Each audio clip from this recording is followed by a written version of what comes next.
Fala, meus queridos, o Fux absolve Bolsonaro, mas condena o Alexandre de Moraes. Pensa só, ele conseguiu mostrar que o Alexandre de Moraes está fazendo tudo de forma ilegal. Ele conseguiu mostrar que não há imparcialidade. Meu amigo, foi uma bomba. Olha, que eu devo ter ficado umas 14 horas, eu sei lá quanto tempo foi muito tempo. 5 da manhã, aqui da Califórnia, até às 5:30 da tarde, eu fiquei olhando, assistindo tudo o que estava acontecendo. Mas valeu a pena. Valeu a pena de ver o Bolsonaro absolvido e o Alexandre de Moraes condenado. Também vamos falar sobre o Alexandre de Moraes compra uma propriedade de 12 milhões e é descoberto. Isso é muito forte. Vamos falar a Daniela Lima dando chilique. Isso é muito bom. Vamos mostrar também o advogado do presidente Donald Trump falando que as coisas estão indo no caminho certo. E a mídia toda aterrorizada com o voto do Fux. Galera, se você não está inscrito no meu canal ainda, eu sou o Fábio e todos os dias às 6 horas da manhã nós temos 22 minutos com o Fábio. Vamos lá nos 4C. Curta, comente, compartilhe, contribua com o nosso canal. Vamos alcançar o maior número de pessoas possível. Vá no comentário e coloca Bolsonaro Free. Bolsonaro Free é a palavra que você vai botar agora. Vamos lá. Começando, olha isso aqui. Nós temos o Alexandre de Moraes e nós temos o Fux. Os dois estão divergindo. Ou seja, se o Alexandre de Moraes está certo, o Fux está errado. Mas se o Fux estiver certo, o Alexandre de Moraes está errado. Entendeu? Se ele absolve o Bolsonaro, é porque ele está condenando o Alexandre de Moraes a um juiz parcial. Vamos lá. Aqui em 6/12, às 18h09, no Palácio do Planalto, foram impressas 3 cópias do plano Punhal Verde e Amarelo pelo réu Mário Fernandes. Então, veja, de novo, mais uma impressão no Palácio do Planalto. Uma cópia de um arquivo chamado PLJ-DOC já havia sido impressa em 9/11/2022, às 17h09, poucos minutos após a última modificação do arquivo original. Ademais, apesar de o Ministério Público afirmar que Mário Fernandes imprimiu 3 cópias do plano, o IPJRA 44/2024 indica que apenas uma cópia foi impressa com base nos logs de impressão. E aqui eu descrevo a data, 6/12, usuário Mário Fernandes, total de páginas impressas, 3 cópias, uma. Isso aí é uma das porradas que foram dadas. Uma das muitas porradas. Também vou falar hoje sobre o voto impresso. Porque o Fux também falou do voto impresso. Não sei se você lembra disso. Quem é que é pró-voto impresso aqui? E contagem pública? Vai no comentário, diz eu. Diz eu. Porque o Fux falou sobre isso. Isso é muito bom. Olha só como é que o pessoal tá desesperado. Olha isso. Fux. Um voto bastante surpreendente para toda a expectativa que a gente tinha nessa votação lá no Supremo Tribunal Federal. Esperava-se que fosse abrir uma divergência em relação a Alexandre de Moraes, mas a divergência está um tanto maior do que qualquer um poderia supor. O ministro Luiz Fux votou condenando os mais de 400 réus ali do 8 de janeiro, sem mencionar os pontos que ele coloca hoje. Ele se justifica disso, né? Ele coloca ali claramente que é possível a corte fazer revisões criminais, que os processos são quase que obras vivas, então é possível fazer revisões criminais. Logo, o Supremo Tribunal Federal, que já fez muitas revisões criminais em diversos pontos, por exemplo, prisão em segunda instância. O voto do Luiz Fux, ele emula diversas questões que circulam muito fortemente em diversos setores da sociedade, entre agentes econômicos, entre agentes empresariais, no meio acadêmico, entre juristas e advogados, que têm receio de colocar essas questões, principalmente colocando o Supremo Tribunal Federal como um ator político. Um ator político por quê? Nas palavras do Luiz Fux, porque não teria... Pessoal, você ouviu o que ele falou? Os advogados têm medo. A mídia falando, eles têm medo de criticar os juízes. Eles têm medo de criticar os ministros. Vocês ouviram isso aqui? Presta atenção. Olha isso, escuta. Fortemente em diversos setores da sociedade, entre agentes econômicos, entre agentes empresariais, no meio acadêmico, entre juristas e advogados, que têm receio de colocar... Todo mundo! Ele falou, a população tem medo, receio de fazer o que o Fux fez, de mostrar que o Alexandre de Moraes é um vilão. Cara, é isso que tá falando aqui. Essas questões, principalmente colocando o Supremo Tribunal Federal como um ator político. Como um ator político, você bota ele como ator político, eles querem te prender dizendo que é crime contra a democracia. Um ator político por quê? Nas palavras do Luiz Fux, porque não teria a competência para julgar Bolsonaro, uma vez que era ex-presidente, então faz até ali um paralelo, por que o Lula foi julgado na primeira instância e por que o Bolsonaro é julgado no Supremo Tribunal Federal. E tem, claro, a questão também que circula muito fortemente, ressalto isso, não necessariamente em setores bolsonaristas, né, tanto do empresariado quanto entre juristas e advogados, que tem medo de falar, porque tem lá seus interesses também. Como é que é? Como é que é? Os advogados que tem o quê? Que tem o quê? Traz o VAR, traz o VAR. Traz o VAR. Como é que é? Advogado o quê? Quanto entre juristas e advogados, que tem medo de falar, porque tem... Como é que é normal isso? Como é que a mídia leva isso na normalidade? Os advogados têm medo de falar.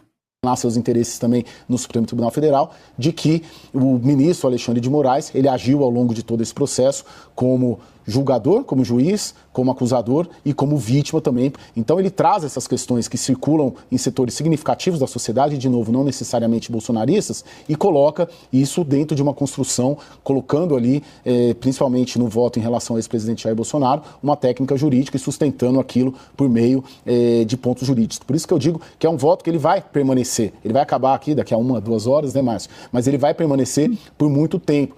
1, 2 horas. Foi um pouquinho mais que isso. Porque toda vez ali que os bolsonaristas vierem esse debate público sobre essa relação, sobre o julgamento do Bolsonaro, provavelmente vai ser condenado, provavelmente não vai mudar o rumo deste julgamento, mas vai ficar... Mudou sim. Mudou sim, querido. Mudou sim. Ficar como um ponto e um contraponto muito relevante, não só para as discussões em si dos bolsonaristas, mas para o próprio processo penal dentro do Supremo Tribunal Federal, porque pode abrir uma divergência nesse julgamento, mas principalmente para fora, porque esses argumentos já estão sendo elencados pela defesa do Celso para serem levados para as cortes internacionais. Então, não esperemos que acabe. E aí é importante você ouvir o que ele falou. Vai ser levado para as cortes internacionais, porque o Fux também falou que o Alexandre de Moraes, em outras palavras, ele feriu os direitos humanos. Ele feriu. Quando o Fux diz que eram 1 bilhão de páginas, e ele diz que a defesa não teve acesso porque é impossível, é um dumping, não tem como, isso fere os direitos humanos. E é por isso que o Alexandre de Moraes recebeu a Lei Magnitsky, porque ele fere os direitos humanos. Então agora os advogados do Bolsonaro já falaram que irão para o exterior para fazer isso. Então, pessoal, hoje à noite, no Código 22, vai ser aqui no nosso canal, não, no nosso outro canal, desculpa, no Fábio Tom. Então, eu convido todos vocês a estarem no Fábio Tom, no Código 22, hoje à noite. Vamos falar do voto da Carmen Lúcia, que eu acho que é importantíssimo, mas vamos falar também da Terceira Guerra Mundial. Será que nós estamos próximos? Será? Quais são os avisos de uma Terceira Guerra Mundial? Vamos fazer uma análise sobre isso. Então é importante hoje, Código 22, às 22 horas. Continuando. Hoje, esse voto do Luiz Fux, ele vem ali e ele entra na política brasileira, pode ter impactos ali no Congresso Nacional nesse debate sobre a anistia, mas principalmente ele será muito utilizado por esse segmento da sociedade brasileira. Pessoal, nós iremos vencer, pessoal. O voto da Carmen Lúcia será hoje. Eu não sei se o voto... É claro que ela vai tentar condenar o Bolsonaro.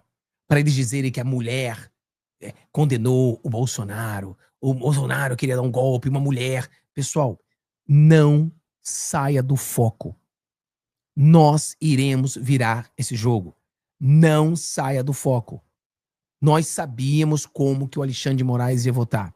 Nós sabíamos como o Dino iria votar.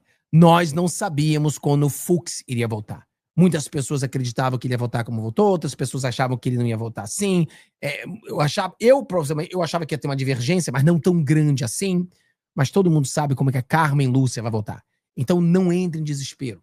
Não entre em desespero. Vamos entender que nós iremos ganhar esse jogo. Vamos lá, olha o desespero aqui. Olha quem apareceu. Com um voto, olha quem apareceu. Olha, Fabíola, eu trago já apuração. Aqui a gente traz o que estão dizendo integrantes do Supremo Tribunal Federal. O clima, me relatou um experiente ministro da Corte, é de espanto. Explico. O clima é de espanto. espanto. Barata voa. Ai! Um clima de espanto. Olha a cara de espanto dela. Vamos lá. Luiz Fux condenou mais de 400 pessoas no Supremo Tribunal E o Alexandre de Moraes condenou um montão de gente sem ter prova, sem ter nada. O espanto é esse. Federal pelos crimes do 8 de janeiro, que agora ele reconhece ou ele diz, no caso de Bolsonaro, não deveriam ser tratados no Supremo. Essas 400 pessoas... Ele sempre falou isso. O Fux sempre falou que essas coisas não deveriam ser tratadas no Supremo. Sempre falou isso. Pessoas que já foram condenadas por amplíssima maioria na corte, elas eram pessoas comuns. Eram as pessoas que foram presas durante a deflagração do 8 de janeiro. Portanto, não havia ali também nenhuma dúvida sobre se o foro deveria ser ou não a primeira instância. Me relatou aqui o ministro, né? Começou com o ministro. Foi mandado embora da Globo por causa desses relatos dos ministros amigos. E já começou. O Burrol deve ser mais esquerdista do que a Globo. Quem acredita? Fábio, Burrol ou a Globo? Quem é mais esquerdista? Coloca aí, quero ver o que vocês vão responder. Decidimos, por maioria, se não me engano, disse o ministro, 8 votos, que, os fatos anteriores estão conectados ao caso. Ou seja, que, como Bolsonaro, segundo a acusação, começou em 2021, e foi assim que os ministros Alexandre de Moraes e Flávio Dino entenderam, a tratar do processo de deslegitimação das eleições, das urnas, e até em 22, ainda como presidente, numa reunião ministerial gravada, a mando dele, o então presidente Bolsonaro, falar em virada de mesa antes da votação acontecer. Mas deixa ela falar besteira aqui, né? Só queria mostrar para você o desespero que ela tá. Seja bem-vinda. Seja bem-vinda. Vamos lá. Mais desespero da mídia. Vamos falar já também do voto impresso. Vamos lá. De serem debatidas ontem pelo ministro relator Alexandre de Moraes. Então, ele já iniciou o seu voto falando sobre essas preliminares, esses requisitos que foram trazidos pela defesa dos 8 réus ao Supremo Tribunal Federal. Vamos repercutir, por último, a questão sobre a trama do golpe em que ele fala em organização criminosa. O ministro Luiz Fux disse que não havia como comprovar a posse de armas e disse também que a denúncia precisaria comprovar o emprego de arma de fogo durante as atividades. Ué, mas não você viu aquilo que o Alexandre de Moraes falou, não? Se eles são militares, tem arma. Tipo, se for índio, tem lança. É uma coisa maluca, né? Se o cara não precisa estar com arma, porque se é militar, então ele tem arma, porque o militar tem arma. Que coisa de maluco! Que coisa de doido! E o cara é ministro. É uma coisa de louco. Atividades dessa suposta organização criminosa. Temos esse trecho, produção? Se você trabalha com carro, você tem carro? Deve ser. Vamos assistir o que disse o ministro. É preciso que a denúncia narre e comprove efetivo emprego da arma de fogo por algum membro do grupo durante as atividades da organização criminosa. Utilize a arma de fogo. Nesse sentido, agora a nossa jurisprudência... Não usou, né? Não usou arma de fogo, não tinha arma de fogo, não tinha nada. Tudo mentira do sistema. Tudo mentira. Aí o advogado presidente Donald Trump, ele falou que gostou. Vamos lá. Realmente fiquei muito feliz com os reconhecimentos das preliminares, porque em algum momento me pareceu que as preliminares que nós levantamos com a questão do acesso à defesa, que isso era um tema menor.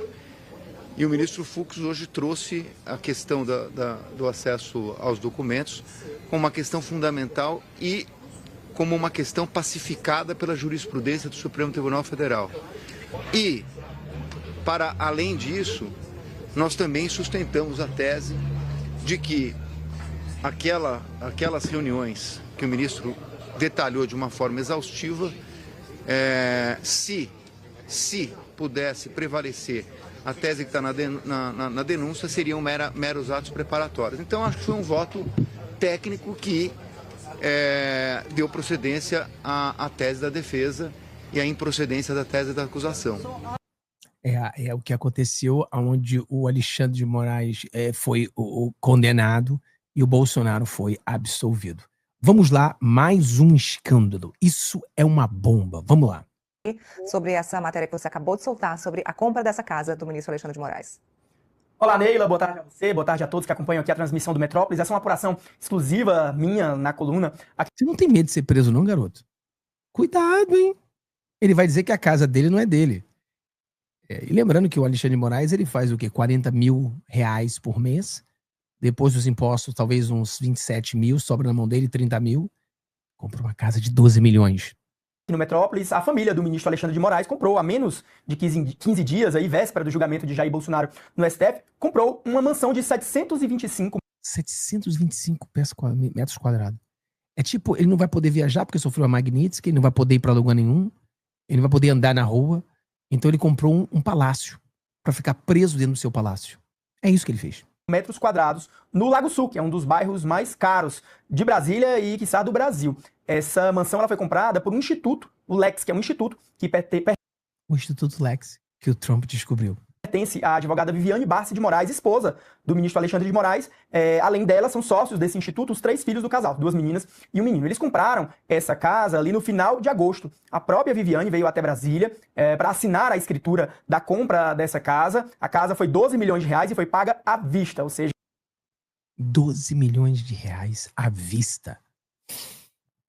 Da onde vem? Olha, vocês são muito maldosos, hein?